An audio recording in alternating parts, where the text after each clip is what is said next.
வணக்கம் நண்பர்களே, அனைவருக்கும் வணக்கம். மிக முக்கியமான ஒரு தகவல் ஒன்றை பார்க்க போகிறோம் நண்பர்களே.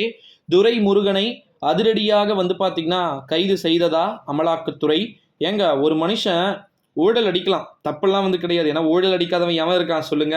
எல்லா திருட்டு பசங்களும் ஒன்றா தான் இருக்கிறாங்க. எல்லா கட்சியிலும் திருட்டு பசங்க அப்படின்றது இருக்கிறாங்கன்றது தான் மக்களுடைய ஒரு இயல்பான ஒரு குற்றச்சாட்டா நம்மளால பார்க்க முடிகிறது. இந்த ஒரு சூழ்நிலையில தான் துரைமுருகனை பார்த்தீங்கன்னா அதிரடியாக கைது செய்ய வாய்ப்புகளும் சாத்தியக்கூறுகளும் இருப்பதாக நமக்கு தகவல்கள் அப்படின்றது கிடைக்க பெற்றிருக்கக்கூடிய ஒரு சூழ்நிலையிலே நிச்சயமாக அமலாக்கத்துறை பார்த்தீங்கன்னா துரைமுருகனை எந்த நேரத்தில் வேண்டுமானாலும் கைது செய்யப்படலாம்.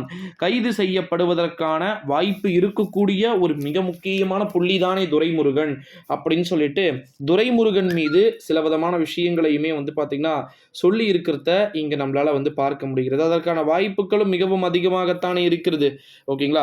துரைமுருகனை பொறுத்த வரைக்கும் துரைமுருகனும் சரி அவருடைய மகனும் சரி செய்யாத சேட்டைகளா சொல்லுங்கள் பார்க்கலாம். எவ்வளவு சேட்டைகளை இருவரும் செய்திருக்கிறார்கள்.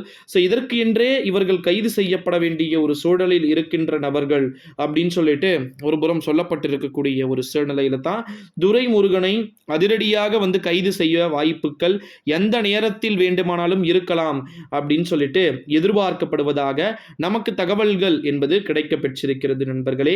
இந்த ஒரு சூழ்நிலையில தான் நம்முடைய தமிழகத்தின் வேலூர், ராணிப்பேட்டை, திருப்பத்தூர் மாவட்டங்கள்ல இருக்கக்கூடிய கனிம வளங்களை எடுத்து திருடி செல்வதில் வல்லவர், மிகப்பெரிய ஒரு நல்லவர் அப்படின்னே சொல்லலாம்.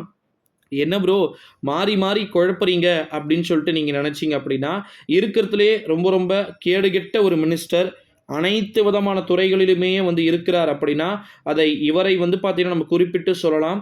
ஏன்னா கிட்டத்தட்ட ரொம்பவே ஒரு வஸ்ட்டு அப்படின்னு சொல்லக்கூடிய அளவிற்கு தான் இவர் இருக்கிறார் அப்படின்றத நம்மளால பார்க்க முடிகிறது நண்பர்களே.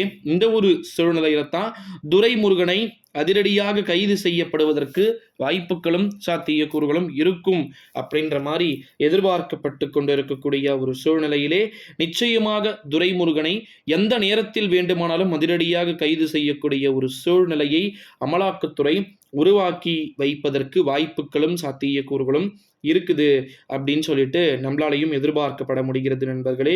இந்த ஒரு சூழ்நிலையில தான் நம்முடைய தமிழ்நாட்டில் துரைமுருகனை அதிரடியாக கைது செய்ய வேண்டிய ஒரு சூழல்ல அனைத்து விதமான சூழல்களிலுமே அமலாக்கத்துறை உட்படக்கூடும் அப்படின்னு சொல்லிட்டு நம்மளால எதிர்பார்க்கப்பட முடிகிறது. ஸோ அதனால உண்மையில் துரைமுருகனை கைது செய்ய வேண்டிய ஒரு சில சூழல்கள் இருக்கிறதா அல்லது இல்லாமல் போகுமா அப்படின்றத எல்லாமே நம்ம வெயிட் பண்ணி தான் பார்க்கணும் நண்பர்களே. 2024 ஆண்டு தேர்தல் அதற்கான முழுமையான முடிவை சொல்லக்கூடும் அப்படின்னு எதிர்பார்க்க